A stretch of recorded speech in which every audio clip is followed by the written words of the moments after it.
O Novo Testamento. Quem escreveu o Novo Testamento? Estudiosos cristãos admitem que não saibam. Eles admitem que se os 4 evangelhos fossem escritos por Mateus, Marcos, Lucas e João, eles teriam sido escritos em hebraico. E, no entanto, nenhum manuscrito destes evangelhos em hebraico foi jamais encontrado. Todos os manuscritos mais antigos são em grego. Então, teólogos educados admitem que as epístolas de Tiago e Judas fossem escritas por pessoas que nunca haviam visto um dos 4 evangelhos. Nessas epístolas, em Tiago e Judas, nenhuma referência feita a nenhum evangelho e a nenhum dos milagres descritos neles. A primeira menção que foi feita de um dos evangelhos foi 108 anos depois do nascimento de Cristo, e os 4 evangelhos foram pela primeira vez citados e nomeados no início do 3º século, mais ou menos 170 anos após a morte de Cristo. Hoje sabemos que havia muitos outros evangelhos além dos 4 conhecidos,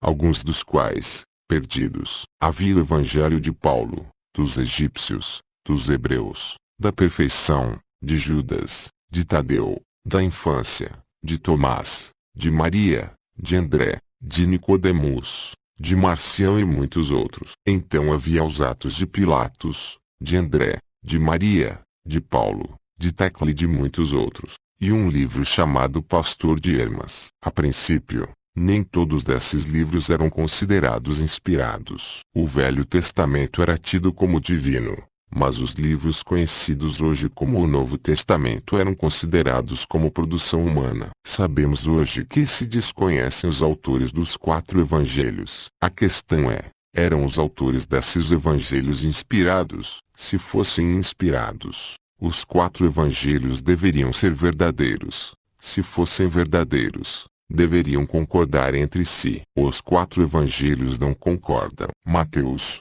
Marcos e Lucas não sabiam nada sobre expiação, nada sobre salvação pela fé. Eles conheciam apenas os evangelhos das boas ações, da caridade. Ensinavam que se perdoássemos os outros, seríamos perdoados por Deus. Com isto o Evangelho de João não concorda. Neste Evangelho ensina-se que devemos acreditar no nosso Senhor Jesus Cristo, que devemos nascer de novo, que devemos beber o sangue e comer a carne de Cristo. Neste Evangelho encontramos a doutrina da expiação, na qual Cristo morreu por nós e sofreu em nosso lugar. Este Evangelho desvia-se muito dos outros 3. Se os outros são verdadeiros, o de João é falso. Se o Evangelho de João foi escrito por um homem inspirado, os escritores dos demais não eram inspirados. Disto não há como escapar. Os 4 não podem ser verdadeiros. É evidente que há várias inserções ou interpolações nos evangelhos. Por exemplo, no 28º capítulo de Mateus é dito o efeito que os soldados da tumba de Cristo foram subornados para dizer que os discípulos de Jesus roubaram seu corpo enquanto eles, os soldados, dormiam. Isso é claramente uma interpolação. É uma quebra na narrativa. O 10º versículo poderia ser seguido pelo 16º. O 10º versículo diz: Então Jesus disse a eles: Não tenhais medo, ide até meus companheiros para que vão até a Galileia e lá eles me verão. O 16º verso diz: Então os 11 discípulos foram até a Galileia numa montanha que Jesus havia citado. A história sobre os soldados contida nos versículos 11º, 12º, 13º, 14º, 15º, são interpolações traço uma continuação. Também, o 15º versículo demonstra isto. 15º versículo: Então eles pegaram o dinheiro e fizeram o que foram ensinados. E estes ensinamentos são conservados entre os judeus até nossos dias. Certamente esta citação não tem nada do evangelho original, e certamente o 15º versículo não foi escrito pelos judeus. Nenhum judeu teria escrito isto. E este ensinamento é conservado entre os judeus até os nossos dias. Mateus capítulo 28 do versículo 10 ao 16. Então Jesus disse-lhes: Não temais, ide dizer a meus irmãos que vão a Galileia, e lá me verão. E, quando iam, eis que alguns da guarda, chegando à cidade, anunciaram aos príncipes dos sacerdotes todas as coisas que haviam acontecido. E, congregados eles com os anciãos, E tomando conselho entre si, deram muito dinheiro aos soldados, dizendo: Dizei, vieram de noite os seus discípulos e, dormindo nós, o furtaram. E, se isto chegar a ser ouvido pelo presidente, nós o persuadiremos, e vos poremos em segurança. E eles, recebendo o dinheiro, fizeram como estavam instruídos. E foi divulgado este dito entre os judeus, até o dia de hoje. E os 11 discípulos partiram para a Galileia, para o monte que Jesus lhes tinha designado. Marcos, João e Lucas nunca ouviram que os soldados haviam sido subornados pelos padres, ou, se ouviram, não acharam que valesse a pena mencionar. Então, a citação da ascensão de Jesus em Marcos e Lucas foram interpolações. Mateus não falou nada sobre a ascensão. Certamente não poderia haver milagre maior. Enquanto Marcos, que estava presente, que viu o Senhor subir, ascender e desaparecer, não achou que valesse a pena citar. Por outro lado, as últimas palavras de Cristo, segundo Mateus, contradizem a ascensão. Senhor, estarei convosco para sempre, até o fim dos tempos. Para João, que estava presente, se Cristo realmente ascendeu, não disse coisa alguma sobre o assunto. Então, sobre a ascensão, os evangelhos não concordam. Marcos mostra a última conversa que Cristo teve com os discípulos, que seria a seguinte: Ide para o mundo e pregai o evangelho a toda a criatura. Aquele que crer e for batizado, será salvo, mas aquele que não crer será condenado. E estes sinais deverão seguir aqueles que creem. Em meu nome deverão expulsar demônios, eles deverão falar línguas novas, poderão pegar em serpentes, e se eles beberem qualquer líquido venenoso, não lhes farão mal. Eles deverão colocar as mãos sobre os doentes e eles sararão. Então, depois que o Senhor falou para eles, ele subiu aos céus e sentou à direita de Deus. É possível que esta descrição tenha sido escrita por alguém que testemunhou este milagre. Este milagre é descrito por Lucas assim: E eis que ele os abençoou, afastou-se e subiu ao céu.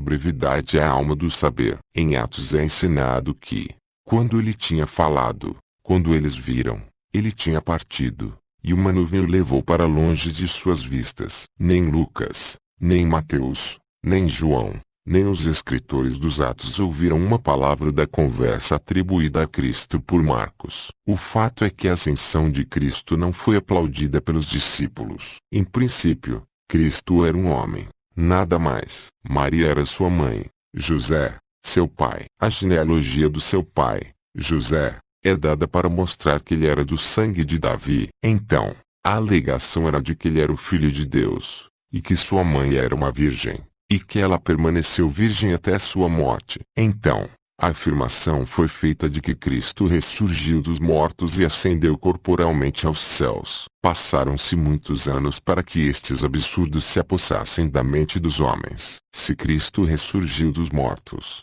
por que ele não apareceu a seus inimigos? Por que ele não chamou Caifás, o sumo sacerdote? Por que não fez outra entrada triunfal a Jerusalém? Se ele ressuscitou realmente, por que não fez isto em público, na presença de seus perseguidores? Porque este, o maior dos milagres, tinha de ser feito em segredo, num canto. Este era um milagre que poderia ser visto por grande multidão, um milagre que não poderia ter sido simulado, um que poderia ter convencido centenas de milhares. Depois da história da ressurreição, a ascensão se tornou uma necessidade. Eles tinham que se livrar do cadáver. Então, há muitas outras interpolações nos evangelhos e nas epístolas. Novamente eu pergunto: seria o Novo Testamento verdadeiro? Alguém hoje crê que o nascimento de Cristo foi uma saudação celestial, que uma estrela guiou os reis magos do leste, que Herodes ordenou o assassinato dos bebês de Belém abaixo de 2 anos. Os evangelhos são recheados de citações de milagres. Teriam eles realmente ocorrido? Mateus cita 22 milagres, Marcos, 15, Lucas, 18, e João, 7. De acordo com os evangelhos, Cristo curava doenças, expulsava demônios, curou cegos, alimentou multidões com 5 pães e 2 peixes, andou sobre as águas, amaldiçoou uma figueira, transformou água em vinho, e ressuscitou mortos. Mateus é o único que fala sobre a estrela e os reis magos. O único que conta sobre a matança dos bebês. João é o único que não diz nada sobre a ressurreição de Lázaro. Lucas é o único que cita a ressurreição da viúva do filho de Naim. Como é possível comprovar esses milagres? Os judeus, os povos entre os quais dizem que aconteceram, não acreditam neles. Os doentes, os paralíticos, os leprosos, os cegos que foram curados não se tornaram seguidores de Cristo. Aqueles que ressuscitaram dos mortos nunca foram vistos novamente. Acreditar a um homem inteligente na existência de demônios. As pessoas que escreveram 3 dos evangelhos certamente acreditavam. João não disse nada sobre Cristo expulsando demônios, mas Mateus, Marcos e Lucas deram muitos exemplos. Será que algum homem hoje crê que Cristo expulsava demônios? Se seus discípulos disseram que ele expulsou, estavam enganados. Se Cristo afirmou que expulsou, então ele foi um louco ou um impostor. Se as citações das expulsões de demônios são falsas, então os que narraram eram ignorantes ou desonestos. Se eles escreveram por ignorância, então não eram inspirados. Se eles sabiam que estavam citando algo de falso, se eles sabiam ou não, eles não eram inspirados. Naquela época acreditava-se que paralisia, epilepsia, surdez, loucura e muitas outras doenças eram causadas por demônios, que demônios tomavam posse e viviam dentro do corpo de homens e mulheres. Cristo acreditava nisto. Ensinou isto a outras pessoas e fingiu que curava doenças expulsando demônios dos doentes e insanos. Nós sabemos, se é que sabemos algo, que doenças não são causadas pela presença de demônios. Nós sabemos, se é que sabemos algo, que demônios não residem no corpo das pessoas. Se Cristo disse e fez o que os escritores dos evangelhos dizem que ele disse e fez, então Cristo estava enganado. Se estava enganado, então certamente não era um Deus. Se estava enganado, certamente não era um inspirado. Seria verdade que o diabo tentou subornar Cristo. É verdade que o diabo levou Cristo para o topo do templo e tentou induzi-lo a pular no chão. Como podem estes milagres ser estabelecidos? Os chefes não escreveram nada, Cristo não escreveu nada e o diabo permaneceu em silêncio. Como podemos saber que o diabo tentou subornar Cristo? Quem escreveu o fato? Não sabemos. Como os escritores obtiveram a informação?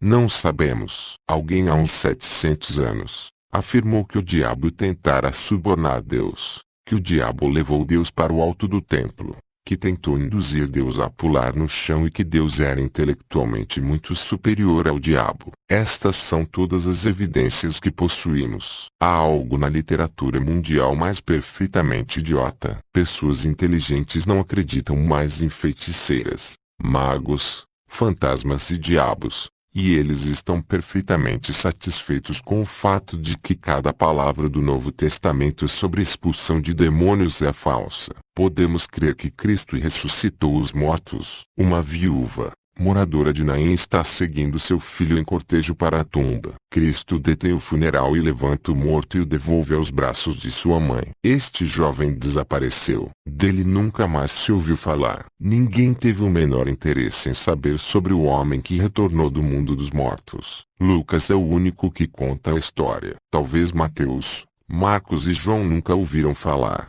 ou não acreditaram, ou não se lembraram do fato. João disse que Lázaro ressuscitou dos mortos. Marcos e Lucas não dizem nada sobre isto. Foi algo de mais maravilhoso que a ressurreição do filho da viúva. Ele já havia sido colocado na tumba havia dias. O rapaz estava ainda no caminho para a cova, mas Lázaro já estava lá. Ele já começara a apodrecer. Lázaro não despertou o mínimo interesse. Ninguém perguntou a ele sobre o outro mundo. Ninguém lhe pediu notícias sobre os amigos falecidos. Quando ele morreu pela segunda vez, ninguém disse: ele não tem medo. Ele já percorreu essa estrada outra vez e já sabe para onde está indo. Nós não acreditamos nos milagres de Maomé. E na verdade eles são alegados do mesmo modo. Não temos nenhuma confiança nos milagres atribuídos a Joseph Smith. No entanto, as evidências são até melhores. Se um homem hoje aparecesse afirmando que ressuscita os mortos e finge que expulsa demônios, é tido como louco. E o que dizer? então de Cristo. Se quisermos salvar sua reputação, seríamos compelidos a afirmar que ele nunca tentou ressuscitar os mortos, que ele nunca afirmou que expulsava demônios. Temos que levar em consideração que esses relatos ignorantes e absurdos foram inventados pelos seus seguidores com o objetivo de deificar seu mestre. Naqueles tempos de ignorância, as falsidades adicionavam mais fama a Cristo. Mas hoje, elas põem em perigo seu caráter e diminuem os autores dos evangelhos. Podemos crer hoje que a água se transformou em vinho. João conta este milagre bobo e afirma que os outros discípulos estavam presentes. Entretanto, Mateus, Marcos e Lucas não falam nada sobre o fato. Tome-se o caso do homem curado pelas águas da piscina de Betseda. João diz que um anjo turvou a água da piscina de Betseda e que dissera que o primeiro de mergulhasse na água turva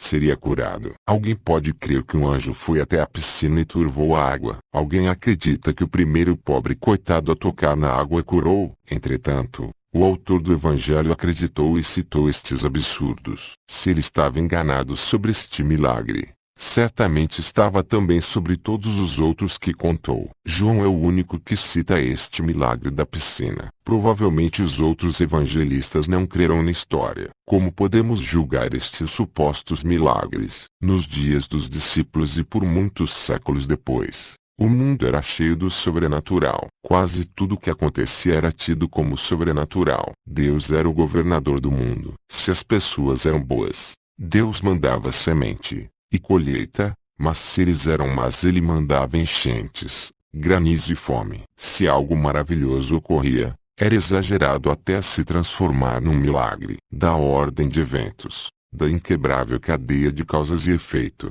as pessoas não tinham qualquer conhecimento ou nenhum pensamento. Milagre é o símbolo e o fogo da fraude. Nenhum milagre jamais foi realizado. Nenhum homem honesto e inteligente jamais fingiu fazer milagres, nem fingirá. Se Cristo tivesse realizado os milagres atribuídos a ele, se ele tivesse curado os paralíticos e loucos, se ele tivesse dado audição aos surdos, visão aos cegos, se ele tivesse limpado os leprosos com uma palavra e com um toque dado vida e movimento a um membro paralisado, se ele tivesse dado pulso, movimento, calor e pensamento à argila fria e sem vida, se ele tivesse conquistado a morte e resgatado dela suas pálidas presas, nenhuma palavra contra teria sido exclamada, nenhuma mão erguida, exceto em louvor e honra. Em sua presença todas as cabeças seriam descobertas, todos os joelhos ao chão. Nenhum homem disse: eu era cego e este homem me deu visão. Tudo era silêncio.